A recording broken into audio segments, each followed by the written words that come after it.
Alright, Poco X3 Pro. Now, this is a very interesting device because it comes with a Snapdragon 860. Remember, I've told you a lot of times. And these days, it's getting a lot of ports, be it Oxygen OS, Color OS, and MIUI from Motorola. And now we have a ROM ported, which comes with Android 13 and MIUI 13. Well, there is a port available which comes with MIUI 14 and Android 13. We're going to install that soon and we're going to talk about that as well. But this is something I've been using since the last, 1 week, and I do have my initial impressions and a complete review ready for you guys. So do stick till the end of the video because yes, it's going to be interesting and it's Poco X3 Pro after all, right? We have benchmarks and all the interesting things going on. But before we get into the details, if you haven't already, please subscribe because it doesn't cost you anything and it really motivates us to make amazing content like this. Now, without further ado, hello awesome people, welcome to PhoneOps. My name is Kailash. Let's get going.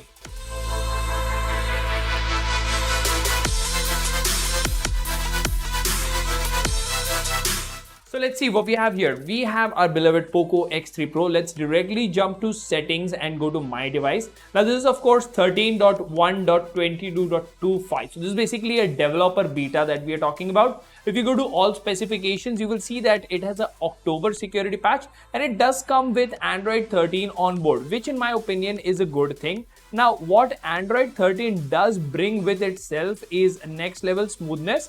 All the previous versions on powerful devices like flagship phones and all, the 90 and all, have been fine, but Android 13 onwards, even mid-range devices like the Poco X3 Pro or the 11X have started getting smoother. Now I do hate the fact that Xiaomi have not included any Android 13 goodies with the latest MIUI version, but we will talk about that in a different video. Now if we talk about this, it doesn't really have a lot of changes over here. This is a very vanilla ROM. Not many things are included, and whatever China bloatware was there, I've gone ahead and uninstalled it, but I did want to use it as a daily driver so that I can give you guys an honest review as to you want to try it or not. Now there is one major bug. Before we talk about all the good things, I would like to notify the bug. That of course is the camera APK. If you click one or two pictures, well, it crashes. It does click the pictures, but then after some time it will crash. Bam.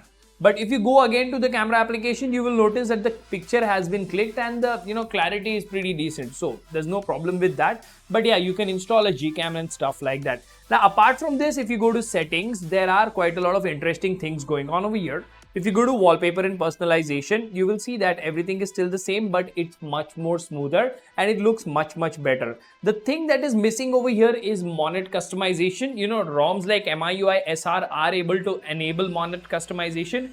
I don't know why a big company like Xiaomi is not able to do so. If you go to the display menu over here, you will see that you do have the new refresh rate menu, which gives you options of 60 and 120 Hz. Of course, this is not a custom ROM. This is a port of a beta. So you just have two options. And apart from this, fingerprint and face unlock works fine. Calling works fine. Your banking applications, Netflix and Amazon Prime in HD works fine. So all those important things that should matter for you are working absolutely okay. You will have to use Get Apps and install the Google Play Store, as I have done over here. Now, if you go to Play Store, you actually have to go to Settings. And you would notice that device certification for Google Play is present. That means yes, you will be able to use your banking applications. You won't really have a major problem. Now apart from this, in daily usage, I've not had any random reboots or app crashes or anything of that sort. The best part is you get MIUI dialer and MIUI messaging, which means it's much more smooth and you will not have that call recording prompt that you get in Google Dialer. So all in all, if you ask me, the smoothness of this port is pretty good. If you can handle the camera situation with Gcam, you should be doing just fine. And even if you talk about the battery backup on this ROM, it's splendid. It's actually doing great. See, now over here, we've been on battery for 102 hours and 37 minutes. And yeah, we've used it for like 2 hours. So I'm not really using this phone much, but you can see that we still have around 32% battery. We did connect it to USB for some time. And the battery has some new UI changes here as well. So you do get the latest of MIUI 13 features, even if you talk about the launcher customization over here, the widget look and feel over here, you get the complete MIUI 14 vibe over here, and everything is present and it works as expected. To the left, of course, you do have App Vault, which is present and it does a great job. So all in all, if you want to install this, you can definitely try it because it's doing a good thing for me. I did play Apex Legends on it and my experience was pretty good. Now let's quickly go ahead and run Antutu and see what the numbers are like. As you can see, 580 to 866 is nothing to write home about. The temperature did increase by 7 degrees Celsius, which I think is okay for a Snapdragon 860, and it's pretty decent. It doesn't really overheat. But if we actually go to gallery, we'll be able to locate the CPU. Opinion is pretty decent as well. 87% throttling with an average score of 193.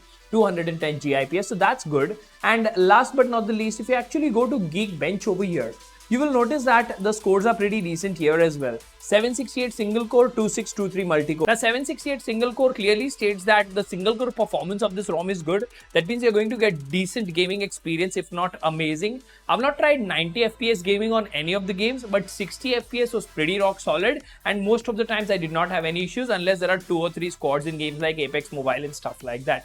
So all in all, if you ask me, this port of MIUI 13 beta, which is based on Android 13 for the Poco X3 Pro, is doing a splendid job. The next video is going to be a how to install MIUI 14 with Android 13 on the Poco X3 Pro. So please subscribe and I'll see you in the next one. Until then, keep smiling, take care, goodbye.